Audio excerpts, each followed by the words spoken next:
I thank the gentleman. Chair now recognizes the gentlelady from New Jersey, Ms. Sherrill, for 5 minutes.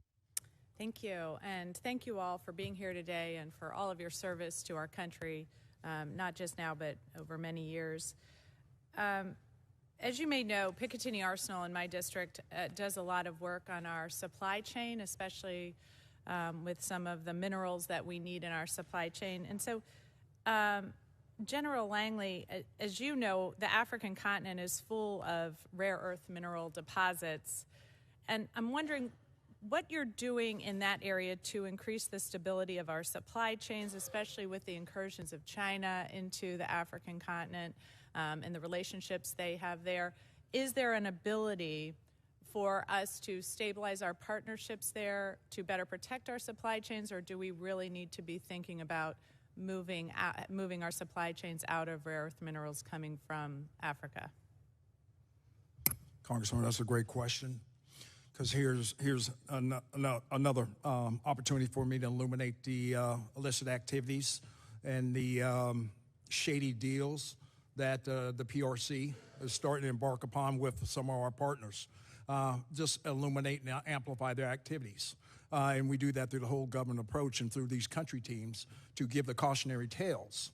Because as we look at these rare earth minerals, we do know that that's some of those rare earth materials are, from a military sense, will go into our future weapons or high-tech weapons. But in the holistic sense, as far as a society, a lot of these are clean energy type necessary items that need to be able to be harvested for that particular capability. So just engaging with our partners, giving a cautionary tale in the information space of the negative effects in the long run.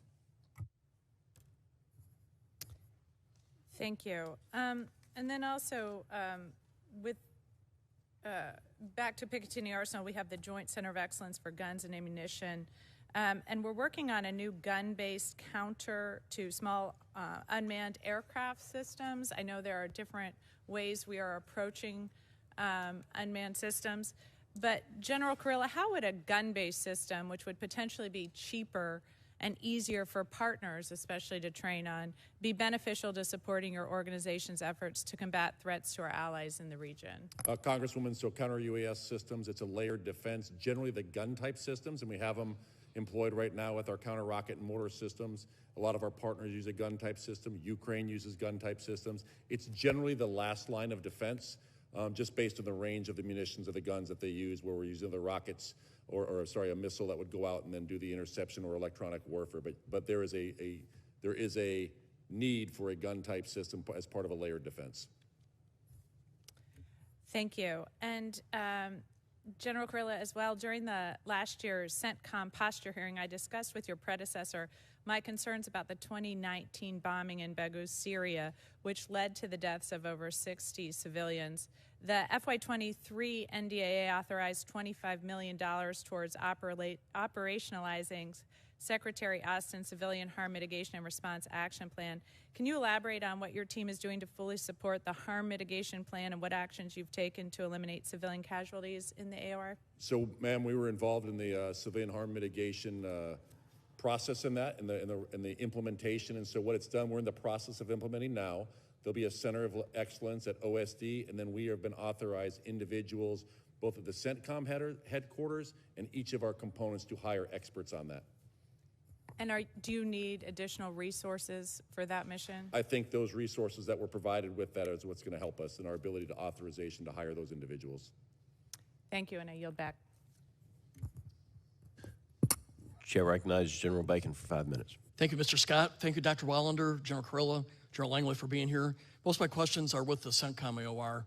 General Kurilla, is it true that we have, with this recent report, that we have $7.1 billion in weapons that were left behind in Afghanistan when we withdrew? Congressman, I have seen the list of items. It is exhaustive.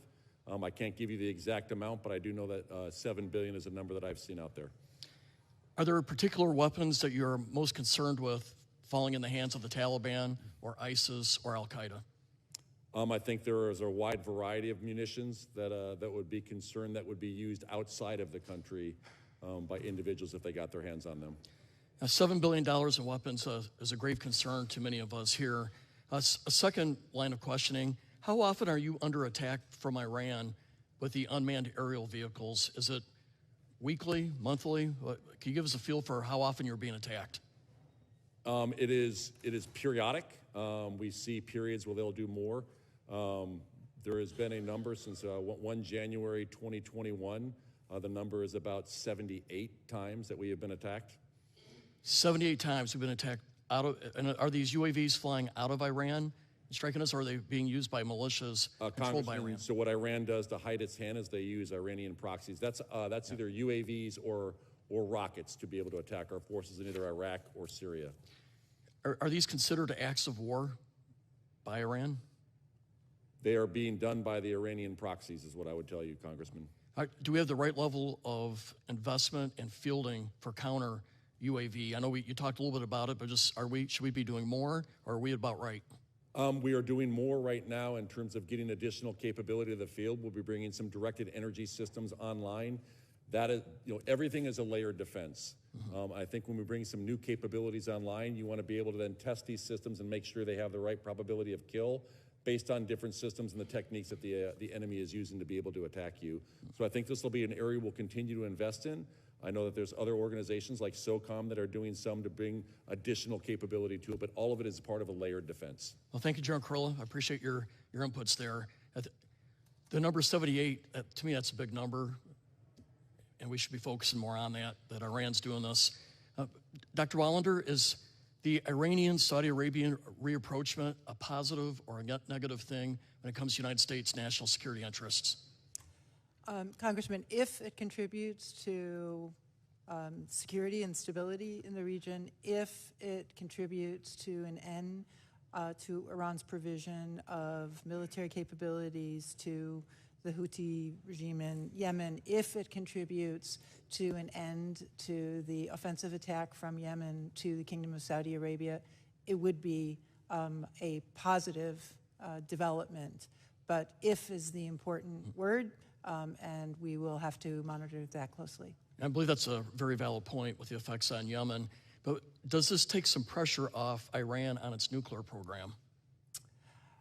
Congressman, we do not see any signs that any of the countries in the region, our partners in the region, are complacent about the dangers that an Iranian nuclear weapons capability would pose to their very direct security. So I do not believe so.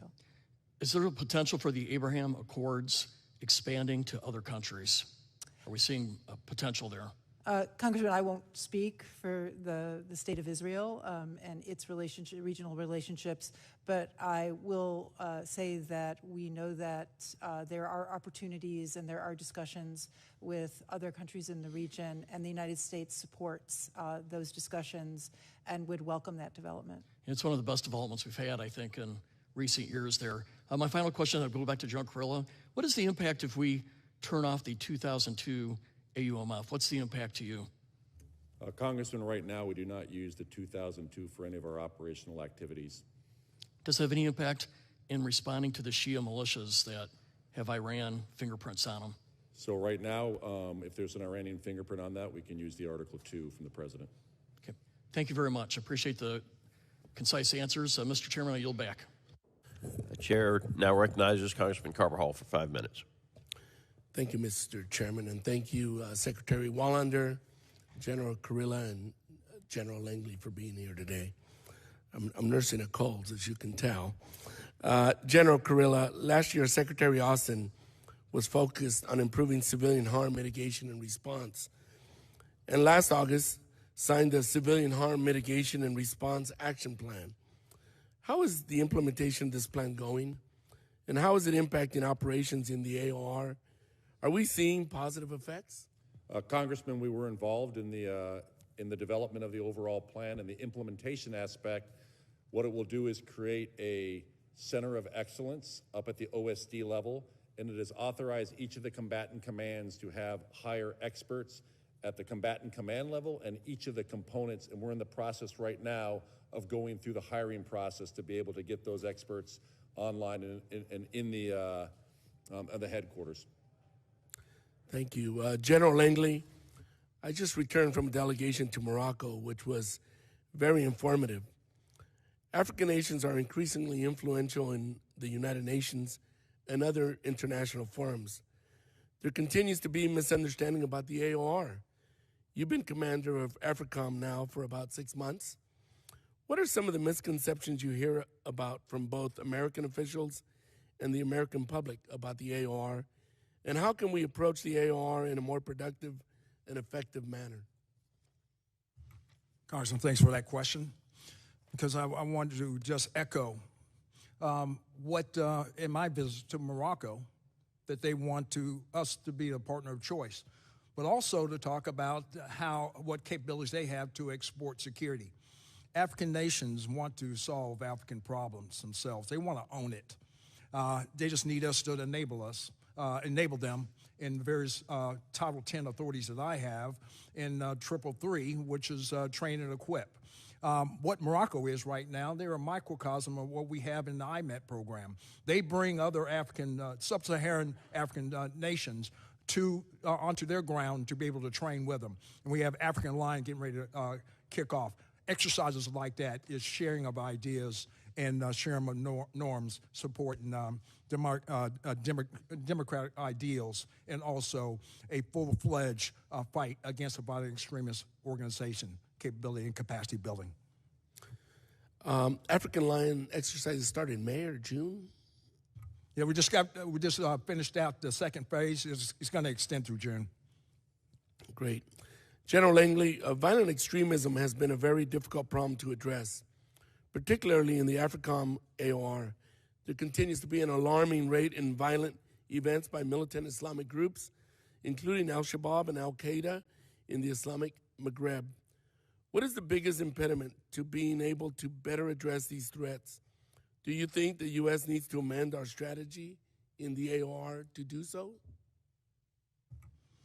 Congressman, I'll state that the countries I've been to, as we see this threat starting to metastasize West Africa, which I characterize at the tipping point, these countries recognize that. And they think that the regional players are going to address this issue. Regional players such as Niger, Ghana, and Accra Initiative, the ECOWAS economic construct are trying to enable some of these countries to be able to form a regional coalition to address this issue. They just need help in the various authorities that I have. But what we need is more responsive authorities so they don't go over to Wagner. And so in 333 area of train and equip, 332 and building ministerial capacity, that's what needs to be more responsive as we collectively work with State Department and this Congress to be more responsive so they won't select Wagner, which is a threat and destabilizing action. Thank you very much, Mr. Chairman. I yield back. Chair recognizes Congressman Gallagher for 5 minutes. Thank you. General Kurilla, I appreciate your commitment to fostering technological innovation through Task Force 59, 99, and 39. I think these task forces are an important test of innovative technologies, but how would you assess the Department of Defense's effectiveness in actually operationalizing new technological outputs, and particularly adopting commercial technology and integrating it into what you need as a warfighter? So thanks, Congressman. If I could talk about using just 59 as an example, we're using commercial off-the-shelf to be able to increase maritime domain awareness. We are using a lot of commercial technology that was used for the tuna industry. In that industry, when they don't go out to find fish, they go out to catch fish. So we're using a lot of these systems right now, whether that's a sail drone or an unmanned surface vessel or an undersea vessel, that can have a lot of wide variety of commercial use as well. We're operationalizing that and putting it towards this maritime domain awareness, which allows us to more effectively use our manned assets. So a destroyer right now patrolling in the Red Sea is the equivalent of one police car patrolling the state of California. We take these unmanned systems and we put them out there, and they act as indications and warnings and early sensors to then more effectively use. An unmanned system can go up and find anomalies and look at behavior. Is that normal? Is that not normal? We run that through a structured database, run algorithms against it, and then it can say, hey, you need to take a look at this. This is an abnormal behavior, and then more effectively use that manned asset. We've done this. We've also gone to the Indo-PACOM, and we've gone to EUCOM, and shown them this capability. We've exercised with those countries. We just finished an exercise last week, 7,000 participants, 42 countries, 35 ships, and 30 unmanned systems. That was 42 countries participating in that. And if you saw Admiral Gilday, the CNO of the Navy, he was just on 60 Minutes. He sees that 40% of the Navy in the future is some type of unmanned system. We think we are helping inform that in a way that we can test out in our region as well. So you're taking commercial technology, unmanned technology in this case. You are then using it and adapting it to meet a warfighting need to enhance your maritime domain awareness. What then, okay, having proved the concept in this task force, what then are the barriers to scaling that or applying that in other areas from your perspective? Funding would be one, and I think taking systems that we're using right now and then converting them to programs of record, but I'd really defer to the services on that, to what would be the barriers to do that.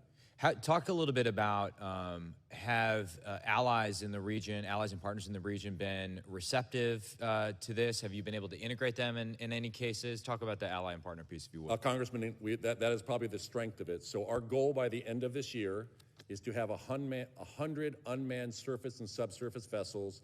Right now, we're on path. We're getting close to 50. We can see right now our way forward to 85, 75% of them through our partners. We just did an exercise with Bahrain, and we did an exercise in the Gulf of, up in Aqaba, where we took partners, and everybody was able to see the same feed. It didn't go back through Naval Command Central. It didn't go back to them. It went directly to our partner nations. That's what they find so useful about it. And candidly, it's because it's not foreign military sales and some of the bureaucracy that's associated with that to be able to get it and the timelines to get it, because they can go directly to the vendor and purchase. Thank you for that. Quickly, General Langley, I know I only have a little bit over a minute. Can you talk a little bit about the threat as you see it posed by the Chinese Communist Party's infrastructure investments in the Africom AOR? Yes, Congressman. Some of the infrastructure investments, such as smart cities, have possibly dual use or infringe upon the privacy of African citizens at large. So there are some ill intentions by their actions, and we can, show that, talk to it with our partners, and tell the cautionary tales that some of their infrastructure, on the face of it, may serve their purposes, but in the end, through the financing realm, it can have some ill effects on their society. I appreciate that. I probably don't have enough time for another question. Maybe just quickly back to General Kurilla. Within your AOR, going back to allies and partners, what do you think is the country that doesn't get enough focus or attention that we need to be paying a little bit closer attention to?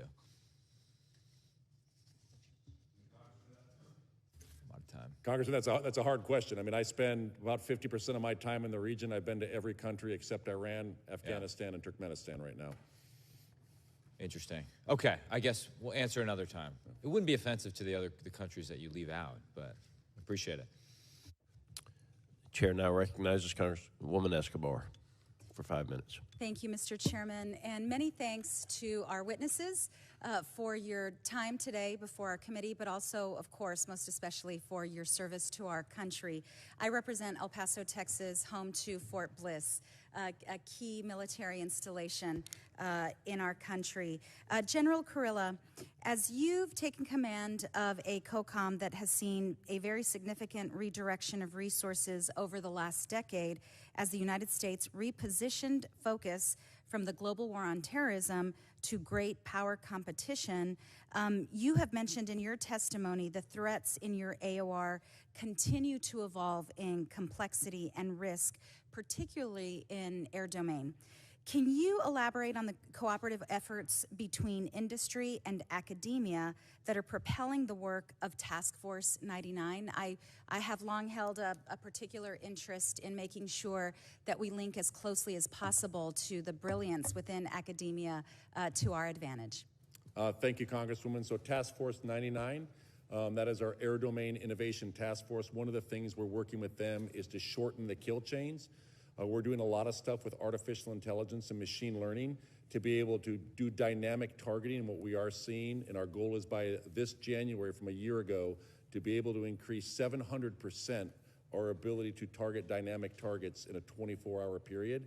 Part of that comes from our work on being able to educate our force on how to use machine learning and artificial intelligence. When we look across the entire force, one of them is our digital literacy. So how do we improve the digital literacy of the force? A lot of our younger generation that comes in, they have this.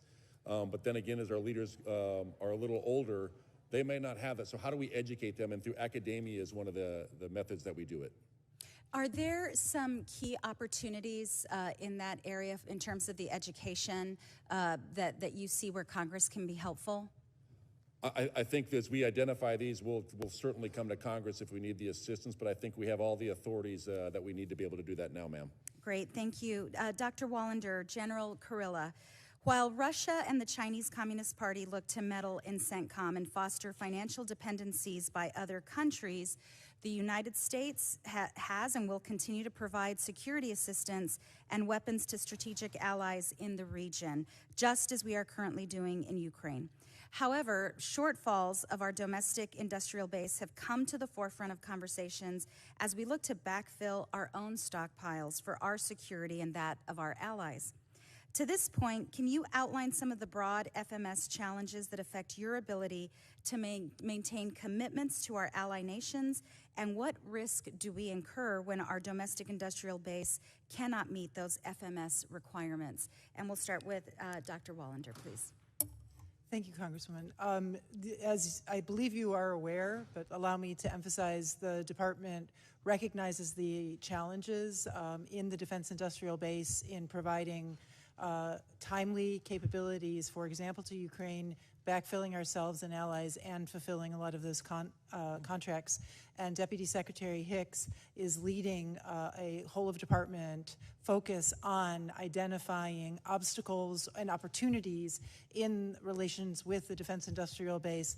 One of the achievements was Congress authorizing and allowing us to do multi-year procurement contracts, because that's one of the things we have heard from industry. But this is a major focus of the department, and we've already seen progress in some areas in procuring ammunition, producing and procuring ammunition more quickly, but much remains to be done, including in fulfilling many of those partner contracts.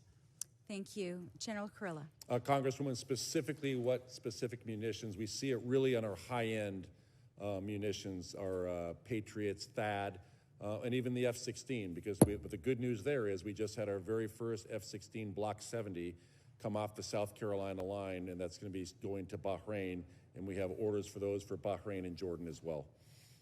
Great. Thank you so much, Mr. Chairman. I yield back. Chair now recognizes the gentleman from Florida, Mr. Gates, for 5 minutes. General Langley, I have constituents that have been scattered across Africa on train and equip missions. So just ballpark, in the last decade, how many Africans has the United States military trained and equipped? Congressman, I don't have that figure. I can get that figure for you. Ballpark, just, how many? Congressman, it would be a wild guess right now. Seems like something we should know, right? Over the years, we have trained a substantial number, especially in the Gulf of Guinea states, but including like more than 10,000. It is more than 10,000. More than 50,000. I'd say we're reaching around 50,000 at least. And what percentage of the people we've trained end up participating in insurrections or coups against their own government? Very small number, Congressman, very small number. So what percentage do you think? I'd say probably less than 1%. But it does happen. The IMET program is in force, and we've pushed a significant number through our schools across the and what data sets do you track to arrive at the conclusion that less than 1% of the roughly 50,000 that we've trained have participated in coups? Because it'd be like about 500, about 1% of 50,000.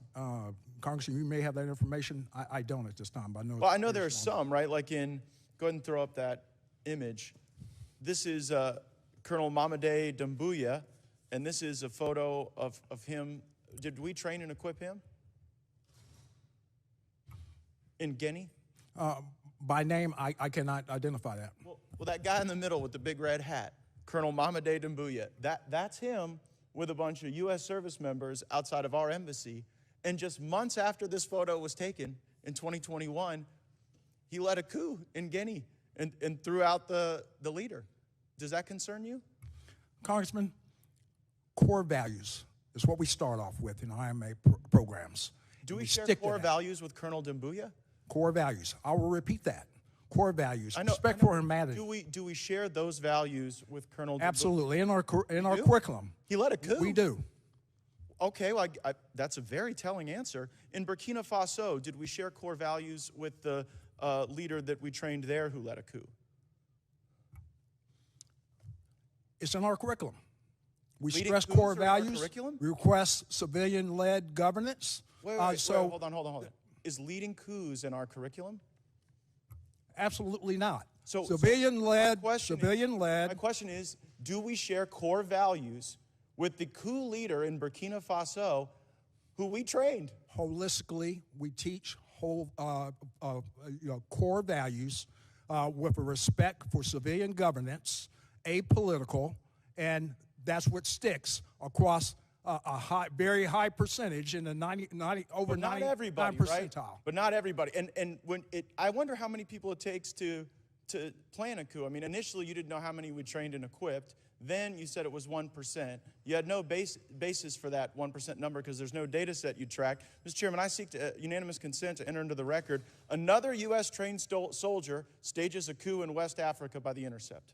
Without objection, so ordered. And I further seek unanimous consent to enter into the record. U.S. forces trained the Guinean colonel behind the recent coup in West African country, and this is regard to Guinea. Without objection, so ordered. So I guess the question is, why should U.S. taxpayers be paying to train people who then lead coups in Africa?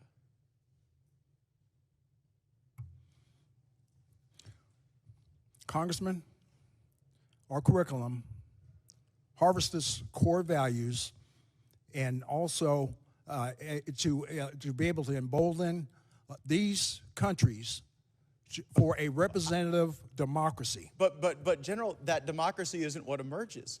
The problem is, I know you may have great confidence in what you're teaching, but when two governments have been overthrown, I guess how many governments have to be overthrown by people we train before you sort of get the message that our core values might not be sticking with everyone? Is it 5 countries? 10? We'll continue with our persistence in ensuring But do you think it's that working? they harbor democratic norms, democratic values. Just a moment ago, you said we shared core values with Colonel Doumbouya. You said that just moments ago in response to my question, and his core value seems to be leading a coup. So I don't think it's stuck. I think we should at least know how many countries we train the coup plotters in.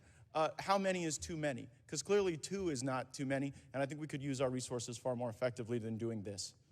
Gentleman's time's expired. Chair, and I recognize the gentleman from New York, Mr. Ryan, for 5 minutes.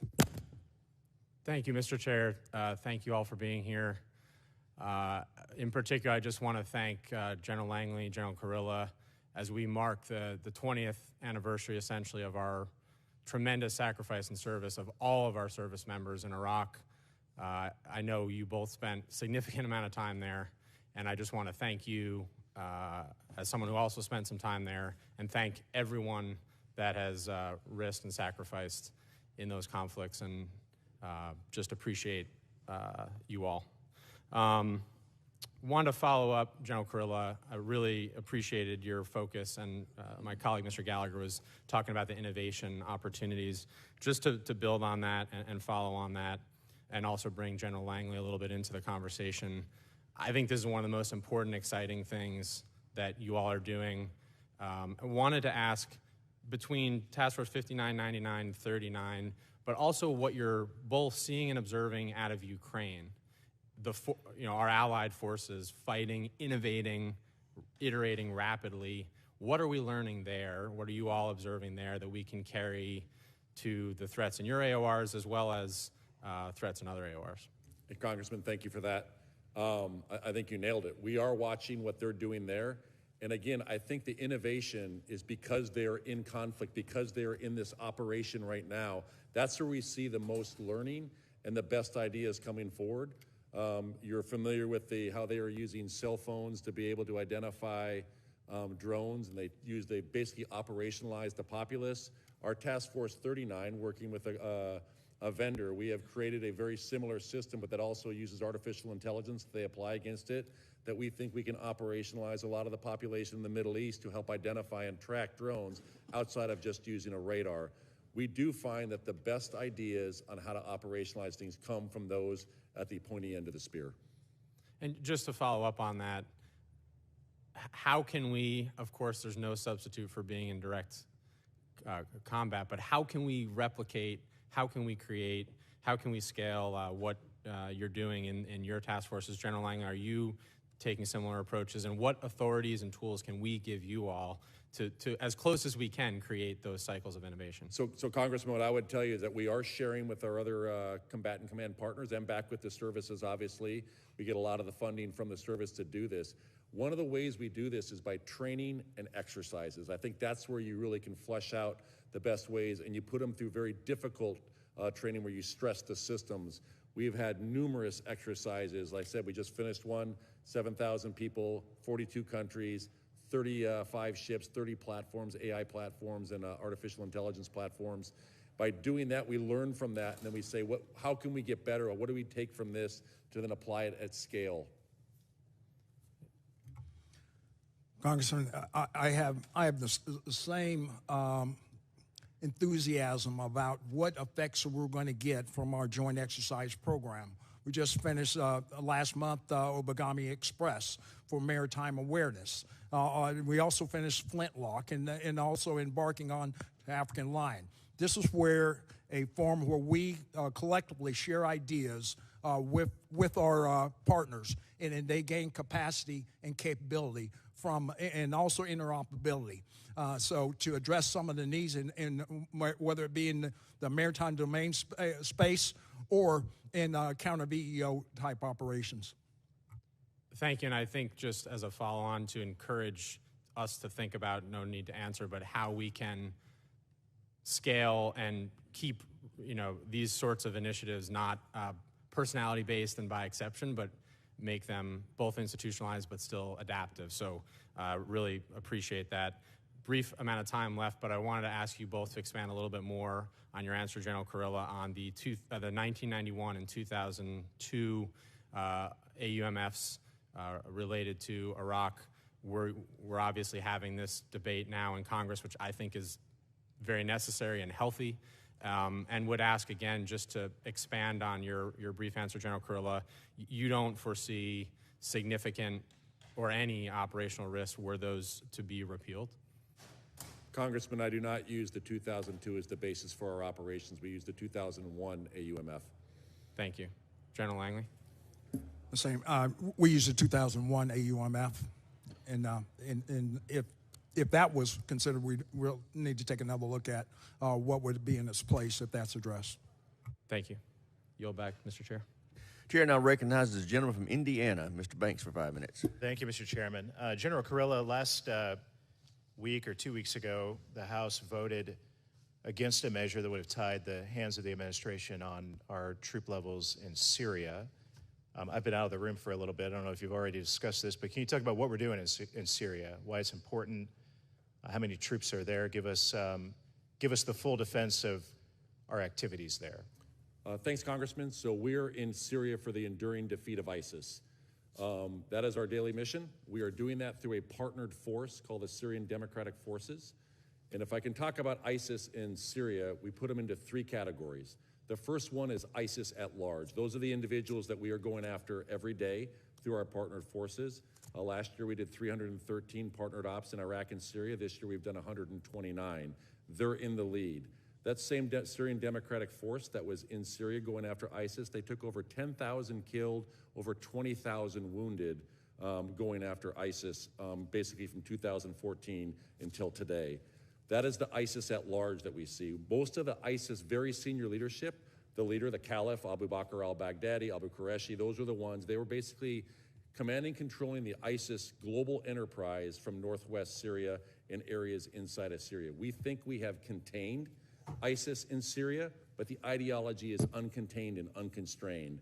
The next category is ISIS in detention, and I call it an ISIS army in detention. There's over 10,000 ISIS detainees across 26 prisons that those are at risk. When we do our targeting inside of Syria, we go after those that are doing external operations or those that are trying to break that army out of prison. If they were to get out, there's approximately 2,000 ISIS is our estimate in Syria. You would 5 times more the size of what they currently have. And lastly, it's the potential for the next generation of ISIS in Al-Hol and Al-Rosh camps. I was in these camps 2 weeks ago. I've been to Syria 6 times, and I was in that detention facility in Hasaka. That's why we are there, is to go after the enduring defeat of ISIS. So would you quantify the troops who are in Syria as special operations troops? What types of personnel do we have there? Every kind, Congressman. We have special operations forces, we have National Guard, and we have active duty. Yeah, and can you quantify the troop level again of it's 900, but it goes plus or minus on that based on we have to bring up a temporary enabling force because of that, and also when you do what we call a relief in place transfer of authority, those numbers go up. So when we bring in based on a capability that we want to bring, that's called temporary enabling, much like we brought Bradley fighting vehicles in for temporary period of time, that you'll see those numbers will go up. And I think for the return on investment you get for that very small force, what you are seeing is really the containment of ISIS in Syria right now. Okay, I appreciate the overview of why we're there. Tell us what would happen if we weren't there. And maybe perhaps Afghanistan is a parallel example. If you removed troops, then what happens if we leave Syria? It is my commander's estimate and my intel analysts that if we were to leave Syria and if the SDF could not fight the ISIS by themselves, you could see a breakout of the prisons. You could see the radicalization inside Al-Hol, and it is our estimate that ISIS would return in 1 to 2 years. Again, there's no military solution for Syria. It's going to take a whole of government approach. When you look at the detainees, when you look at the IDPs that are in Al-Hol, we need to repatriate them, rehabilitate, and reintegrate them back into their countries of origin. How important is it to protect the Omar oil fields? What would happen if we weren't there? Would ISIS take over the oil fields? I think if we weren't there, we're not there to protect the oil fields. We're there for the enduring defeat of ISIS. I think you would see either the Wagner forces that are along the Dar Azar River, or you'd see Russian forces or Syrian forces go in there. If you remember back in 2018, Wagner, a very large force of Wagner, tried to go and actually attack the U.S. forces and our Syrian partners, the Syrian Democratic Forces, and they understood what American firepower can do, and we killed over 300 of them. What about the ISIS threat to Israel? If we pulled out, what would that? What could potentially occur vis-a-vis Israel from a threat from Syria? What we see with ISIS in Syria, that is an area where they do try and do their external ops. That's why we target the external operations. ISIS Sinai is probably a bigger threat where they try and go across, and then there's the ISIS really in the Levant. But from a Syria standpoint, that's where they do their command and control from at the highest levels. Mr. Chairman, I'm glad I voted the way that I did a couple of weeks ago. With that, I yield back. I thank the gentleman. Chair now recognizes the gentlelady from Virginia, Ms. McClellan, for 5 minutes. Thank you, Mr. Chairman. I appreciate this opportunity to discuss the priorities of Africom and Centcom, especially in 2 regions of the world where incredible instability and the widespread use of irregular warfare have largely defined the nature of the conflict. We are now approximately a year and a half removed from the withdrawal of American forces in Afghanistan. How is Centcom working to reposition resources following the withdrawal to continue addressing emerging threats in the region? Thank you, Congresswoman. So what we are doing is we are trying to increase our intelligence collection capability inside of Afghanistan.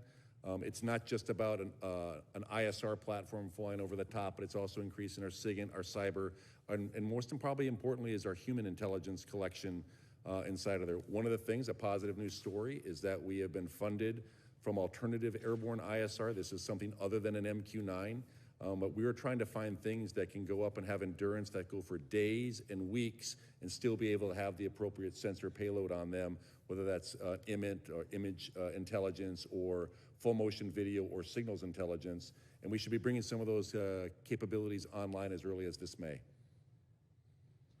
Thank you. And General Langley, could you elaborate on what Africom is doing to combat irregular warfare, particularly misinformation, to bolster stability within Africa partners and allies?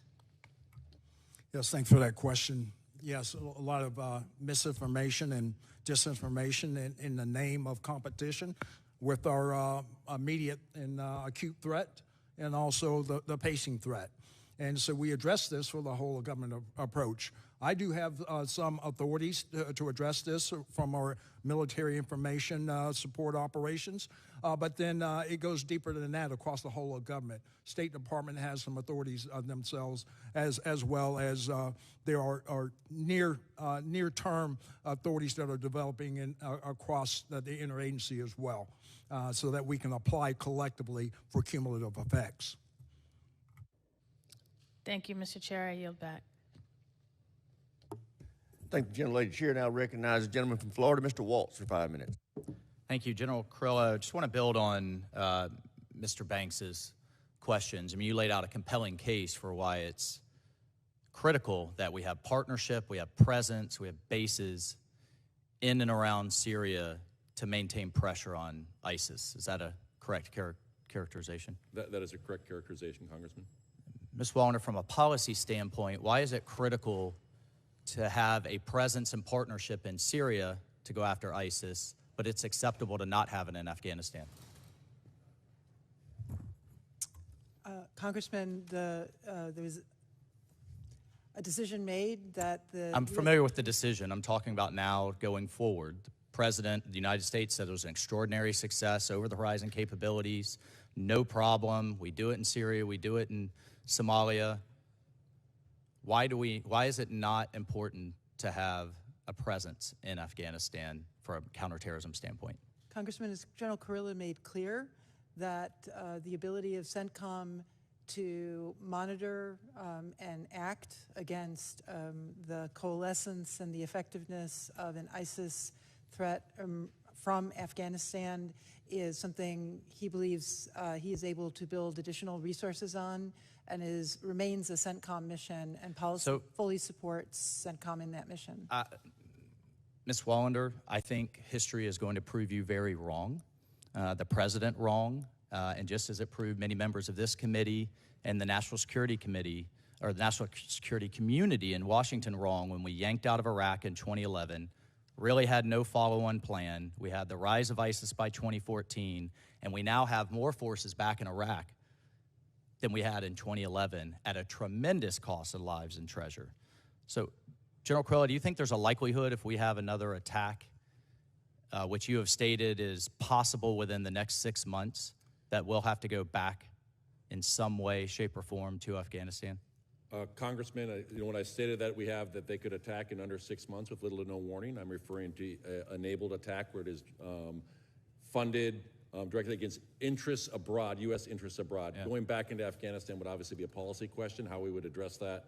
I would try and address that. Is ISIS gaining in capability in Afghanistan? Gaining in capability? They certainly have the intent to hit our interests around the world. Are they gaining in capability? ISIS is stronger today in Afghanistan than they were last year. Yes. Are we seeing a cooperation with ISIS in Afghanistan and other elements, for example, in Syria and Europe? So much like there are regional combatant commands, ISIS is a global organization. They have an organization called the Al-Siddiqui Office that is responsible for all of ISIS from Kazakhstan, Afghanistan, Pakistan, India, all the way down to Indonesia. The Al-Qarar office is in... I know I'm familiar with the broad organization. Are we seeing active cooperation with ISIS in Afghanistan with those other entities? They do communicate back and forth with the head of ISIS, the global affiliate. And we've experienced an 80% loss in what remaining ISR you have, which is less than you had, or less than Centcom had 2 years ago, right? And an 80% degradation due to transit time, correct? I'm spending 80% of my time in transit. It is actually greater than 80% loss. Do we have any bases in any country surrounding Afghanistan with which we can use to launch ISR or any type of strike or asset? Congressman, I think it'd be great to talk about that in a closed session, and I can talk about the efforts that we're working. Would it be helpful if you had a base in a neighboring country? Proximity reduces transit time. So what I'm trying to do is increase the time I am over the target. That's just airborne ISR, but there's a lot more than just other intelligence parameters. Given our presence in Syria, do you agree with General McKenzie, your predecessor, that having a small footprint at Bagram in Afghanistan would be helpful for ongoing counterterrorism efforts? I mean, Congressman, I think that decision's already been made. Right, but do you agree that it would be helpful now? Say that decision was reversed. So anytime you have proximity to the target, you are more effective. Do you know, General, how far Bagram is from the Chinese border? I don't know the exact distance. Several hundred miles. It's actually closer to the border of China, where, by the way, they have a massive nuclear buildup, than Mexico City is to the Texas border. I spent about 5 years on Bagram. Yeah, it's close, right? A 12,000-foot runway capable of holding strategic bombers. Just bear with me, hypothetical. Do you think China, if China had that close of an air base to the Texas border, they would have just given it up? I am not sure, Congressman. I would bet not.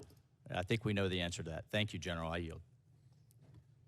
I thank the gentleman. I now recognize the gentleman from North Carolina, Mr. Davis, for 5 minutes. All right. Thanks so much, Mr. Chair, and to the ranking member. And good afternoon to each and every one of you. Thanks so much for your leadership and your service to the nation. In particular, your command units at different times in your career at Fort Bragg and Lejeune as a North Carolinian. So, my first question I want to direct to General Kurilla. Israel realigned from the European Command to Central Command in late 2021. How has the inclusion of Israel strengthened the partnership between militaries and with forces throughout the Middle East?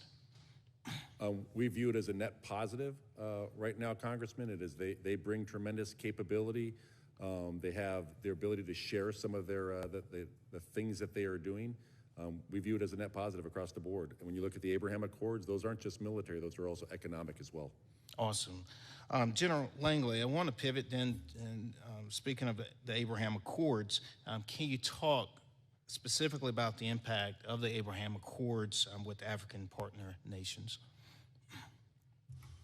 Congressman, Morocco, they were part of the Abraham Accords, and I'll just go ahead and state that there are probably our top, or one close to the top, non-NATO allies, them and Tunisia, that actually export security. So we see that with African Line coming up, you know, that their handshake with the Israelis is going forward, and collectively for regional security across the merge of UCOM and Africom's AORs is going to just add capacity for that region in an agreement and sharing of ideas and sharing of tactics that these exercises bring. So I see it as a positive thing. All right. And General Langley, General Richardson previously testified about the growing PRC space infrastructure, in particular the footprint in the Southcom AOR. There's a concern with those developments and related advancements in Chinese space capabilities.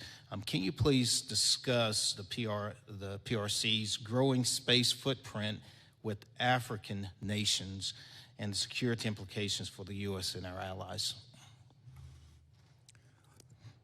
So, Congressman, thanks for that question, because there are aspirations across a number of countries across the continent in which they've already established agreements for building space capacity in various countries.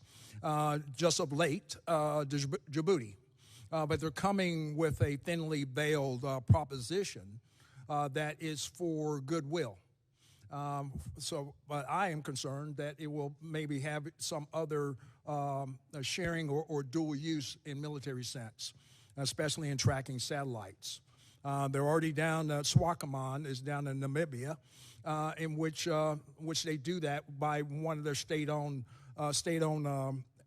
institutions, but they have to share technology by law to the CCP.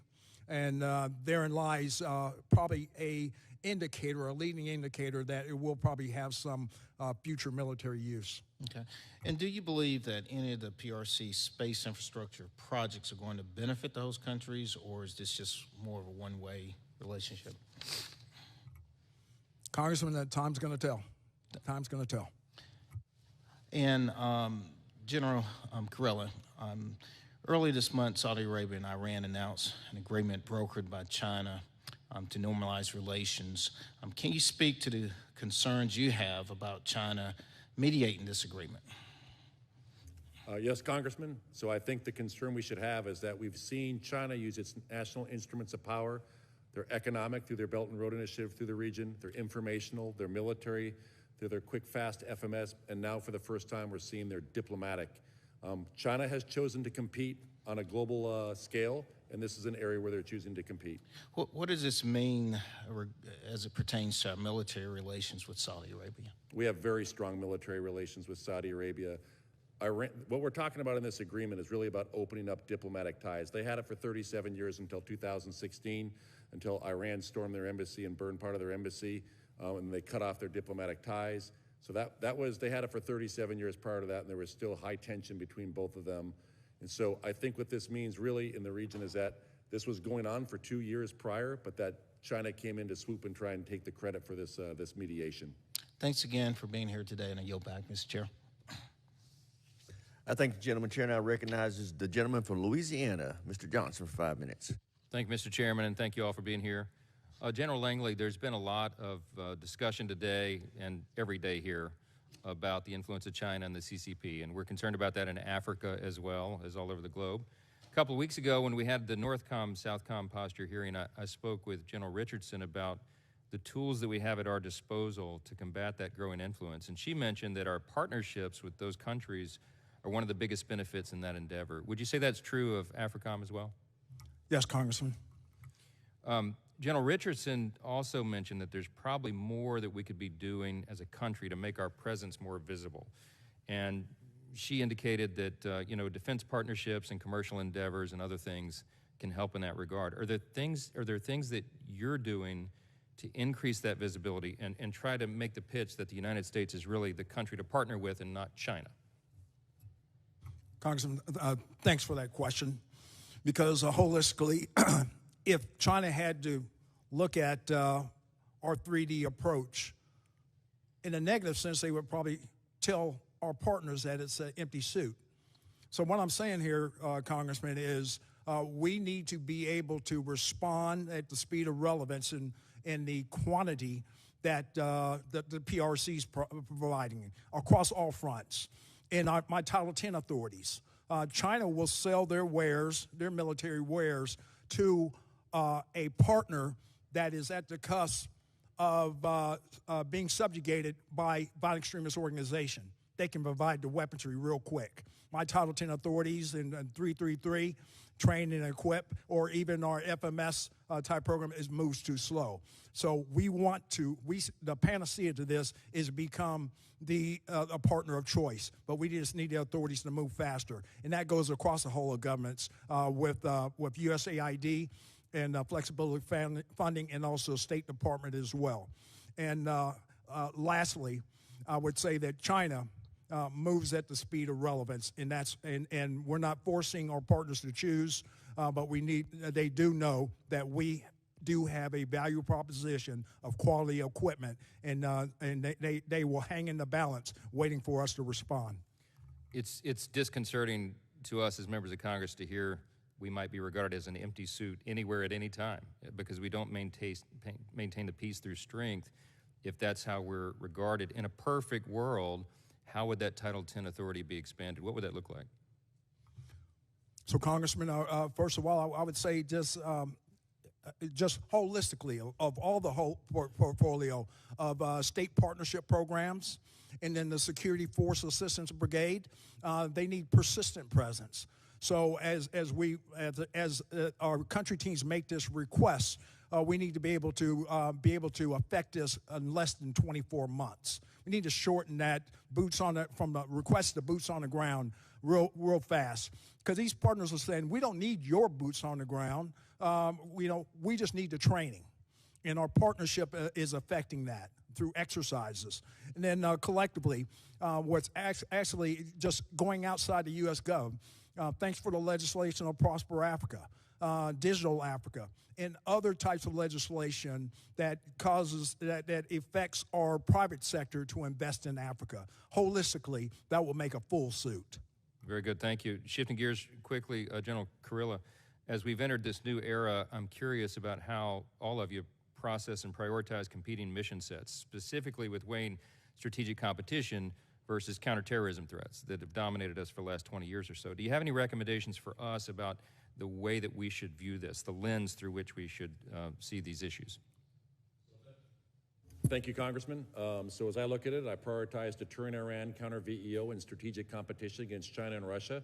I believe Centcom is literally and figuratively central to competition with China and Russia. We have a 6.5 times longer border with Russia than NATO. That's along the Kazakhstan border. We have a longer border with China than we have in the U.S.-Mexican border. I think our strategic competition is our presence as well, and it's our partnership. What we bring is long, enduring partnerships. We've been there in the past. We were there for 75 years. We're there today, and we'll be there in the future. China, everything China does is for its own self-interest, and they view the partners in the region through a lens of customer or client. It's no real surprise that they tried to negotiate the Iran KSA deal, because they get 50% of their energy comes through the Straits of Hormuz. It gets 1/3 of their gas comes through from the region. And so when we look at that, they are trying to ensure that their interests are secure, but it's only for their own self-interest. Thank you so much. I yield back. Gentleman's time has expired. Chairman, I recognize the gentleman from Texas, Mr. Veazey. Mr. Chairman, thank you very much, and want to welcome everyone for coming to testify today. Would also like to give a special welcome to General Langley. We're both graduates of the Fort Worth Independent School District. This may be the first time that two Fort Worth Independent School District people have asked questions back and forth to each other, and so welcome you. We know that the PRC has planted seeds all over the African continent. And in your statement, General Langley, you said that U.S.A. Africom does not seek to block the benefits that the PRC can bring to the continent's nations. Based on your overall threat assessment and level knowledge, is there a solution that can further contain Chinese influence in the AOR? Congressman, thanks for that question. Because on the forefront is engagement with our competitors, as we engage with our African partners, that we want to become and stay the partner of choice for strategic access and strategic influence in some cases. China does have a proposition, I would say, the Belt and Road Initiative, but they characterize it, the whole name is One Belt and One Road. That's a one-way road back to Beijing. Those are the cautionary tales that across the interagency and across the whole of government that we do tell them. We're not forcing our partners to choose, but we need to be able to represent our value proposition across the whole of government that builds capacity across their institutions as well as their governance as well. In the end, our partners realize that we are the partner of choice. Yeah. Another question that I wanted to ask you is how does Africom work with African countries to promote regional economic development and stability? And what role does this play in advancing U.S. interests? I know that when myself and Mr. Panetta and Austin Scott went to Djibouti back in 2017, we saw the base that the Chinese were building there. Later learned through reports in the media that there was a secret base that they were building underneath the base that the Djibouti government probably didn't know anything about. So we know that some of these economic development projects come with certain strings attached. Can you talk a little bit about how we're doing that, and if you think that we're doing enough to advance economic stability in Africa? Because we know, especially with these mineral rich areas that they have there, that actors like the Russians and the Chinese are certainly going to want to make long-term strategic partnerships with these African countries. Congressman, there's a couple of things to address your question. What we are doing holistically across the whole of government approach and various legislations in the last couple of years Prosper Africa that will affect more investment through the private industry, and a number of agencies in the department are signatories of that. We just need to get it off the ground. And then for the fragile states, the Global Fragility Act, which is now characterized as the Prevent Conflict, Promote Stability, are other mechanisms that we share with our partners and the country teams to get this off the ground.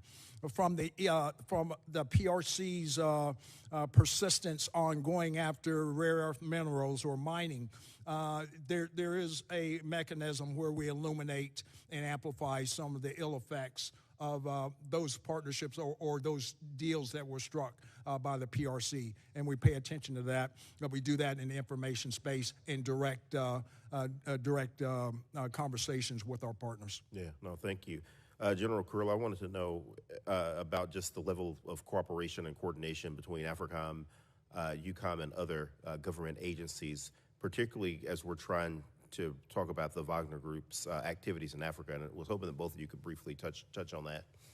So what I would say in terms of information sharing and even resource sharing, Mike and I share resources all the time and include Chris Cavoli, who's the commander of UCOM.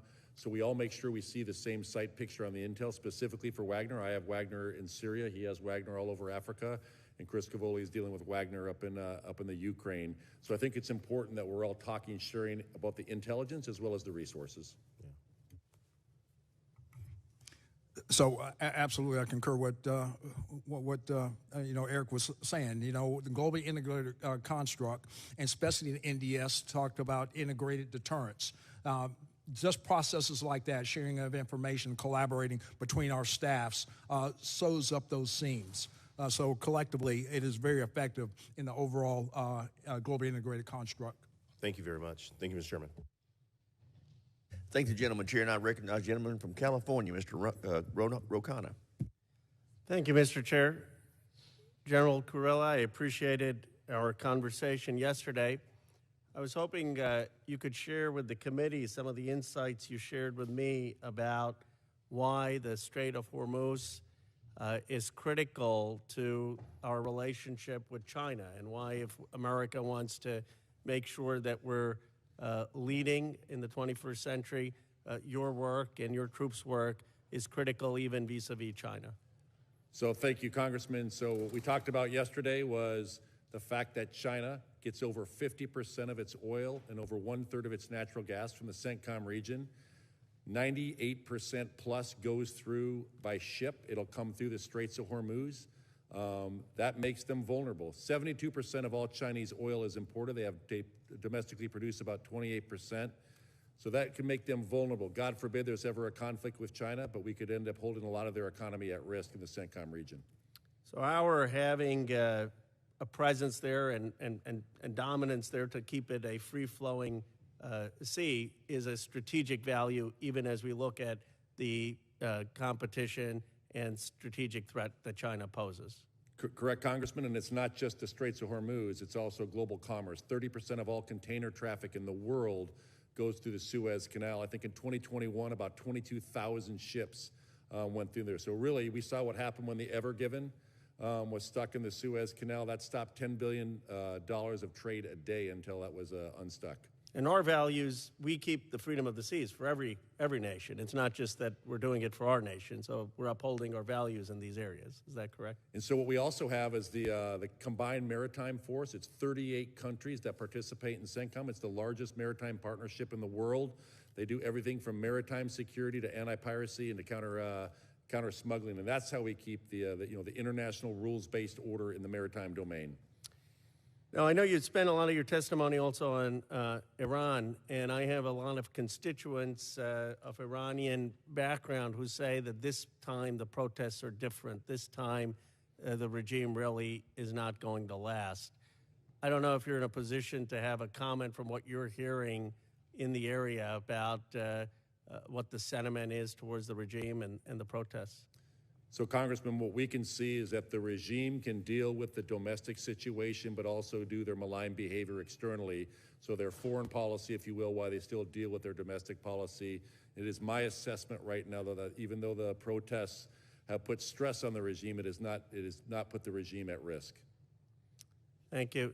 General Langley, I appreciated your focus on development in Africa beyond just the defense. I'll tell you briefly, and I'd like you to respond my own perspective. My grandfather was in jail with Gandhi as part of the independence movement, which of course also inspired Mandela. And my first view is that Africa should have what Africa wants, not be a plaything for just great power competition. I'm concerned that China has used Africa not to see African self-determination, but to basically use it for their own self-interest in a form of neocolonialism. I wonder how you think America can have a policy towards development and economic growth that respects what African nations and Africa wants and respects their sovereignty. Congressman, thanks for that question. And I know I profess the whole of government approach, but also it's more than that. That will actually put more horsepower, us being the partner of choice. So outside of the 3D construct, and I thank this Congress again for legislation of the past to get things off the ground for private investment, and also various departments investing in Prosper Africa, Digital Africa. But I think we need more. I really do think we need more, because not just me saying that. This is some of the things that are communicated to me as I make my travels across the continent, engaging with these countries. The Global Fragility Act, formerly known as, but the strategy, what that professes is prevent conflict and promote stability. They think the enduring process to actually address their immediate threat is good governance. Collectively, State Department, U.S.A. and DOD are working together to be able to build capacity and bolster their governance under democratic norms. But we need more investment across the aforementioned legislations that have been passed. We just need to put more investment into it. Thank you.